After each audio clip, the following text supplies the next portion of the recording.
I spoke to representatives from the Attorney General's office yesterday, and they informed me of their decision to, in addition to having the hotline, they informed me of their decision to start a civil investigation using the charity rationale. The Catholic Church is considered a charity to a certain extent, and so the Attorney General's office has the ability to launch a civil investigation, which I don't have that jurisdiction, as I've said all along.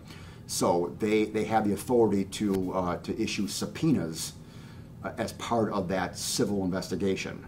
So what we are going to work with the Attorney General's office, whatever documents that they get from their subpoenas, if they want help in reviewing those documents, I've offered my services to the Attorney General's office. I will have my people help them out and review those documents, whatever they need.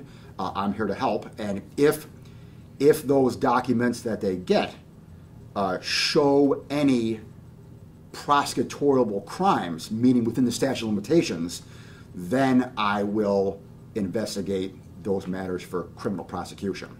So that's the first step here is working with the Attorney General's office in as far as their civil litigation process, and if it leads to perhaps the necessity of convening a criminal grand jury or doing a criminal investigation, then we will work together on that as well. We haven't finalized the logistics of that yet. We will if it comes to that.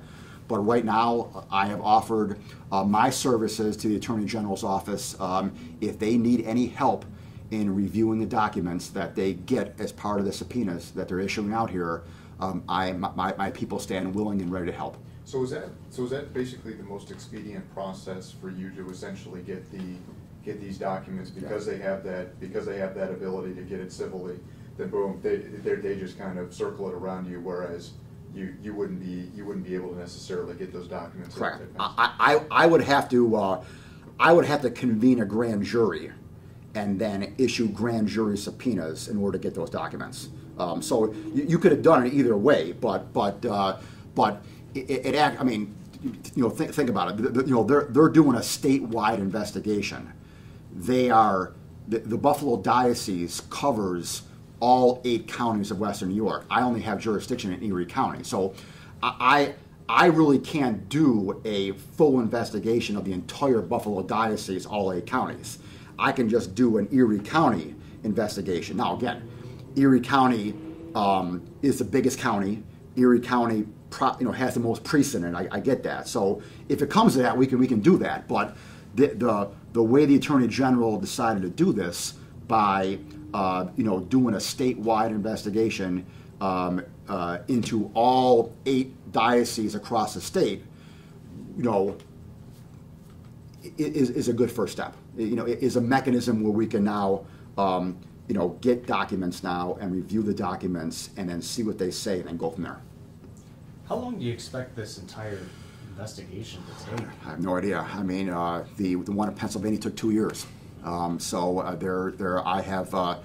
really don't know. It could take a while, obviously, and it just depends on where this goes and on what direction it goes. Like I said, if evidence comes forward where there is a prosecutorial crime here that occurred within the 5-year statute of limitations, then that's going to move this investigation in one direction.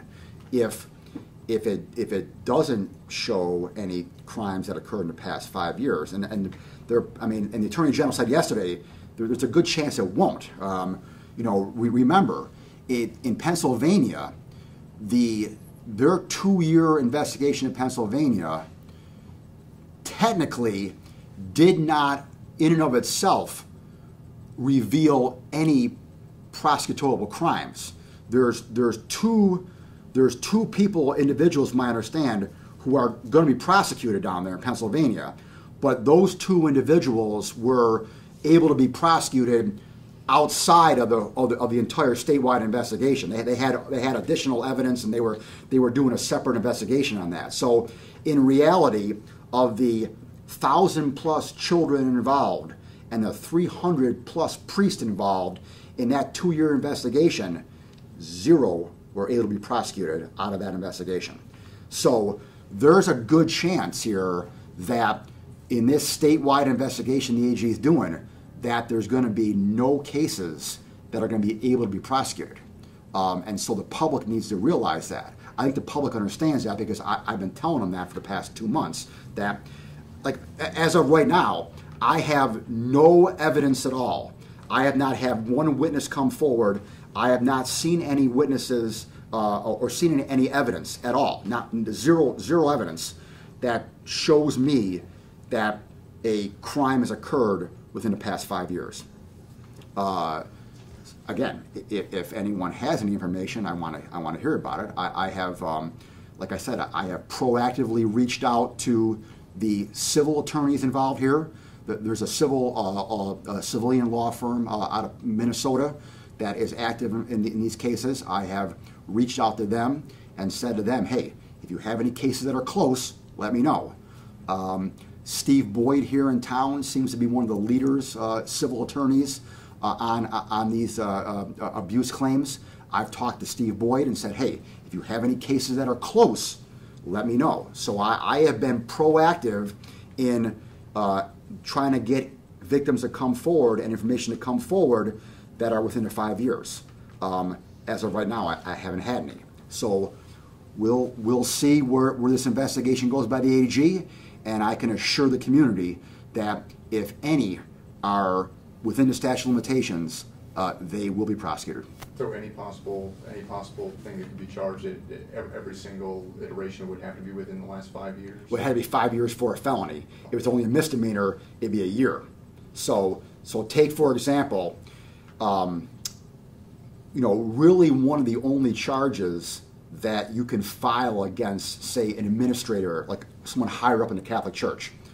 If the evidence came forward that showed that they purposely moved a priest who was accused of sexual contact with a child, and they moved that priest to another, say, parish, and exposed more children to conduct, the charge in that case could potentially be endangering the welfare of a child. So you could charge the bishop or some administrator, the individual who was responsible for that move, with endangering the welfare of a child. The problem is that endangering the welfare of a child is a misdemeanor, and the statute of limitation on that is 1 year. So unless it happened within the past year, you couldn't prosecute that charge. So that's the hurdle that we're facing here from a criminal prosecution standpoint. We're facing statute of limitations that are 5 years for most egregious cases, well, not most egregious, but on the felony cases, and then 1 year on the misdemeanors. If we ever came across an A or B felony rape charge where someone used a weapon and forced someone to have sex, that potentially could be an A or B felony. Now, there's no statute of limitations on those from when they changed the law in 2006. So anything past 2006, there's no statute on A or B rape felonies. But every situation that we've encountered so far has been in the 80s and 90s, and we haven't encountered anyone since 2006. We spoke with Dennis Vacco this morning. He said Yep. that at the end of this, if there's a grand jury report, Correct. they'll make a recommendation to the state legislature. Correct. Does that report ultimately say what you've been pushing all this time, Yeah. the Child Victims Act? Yeah, I quite frankly, I really don't need it to do a grand jury report to make a recommendation. I can give this to you right now. 1, we need to change the Child Victim Act.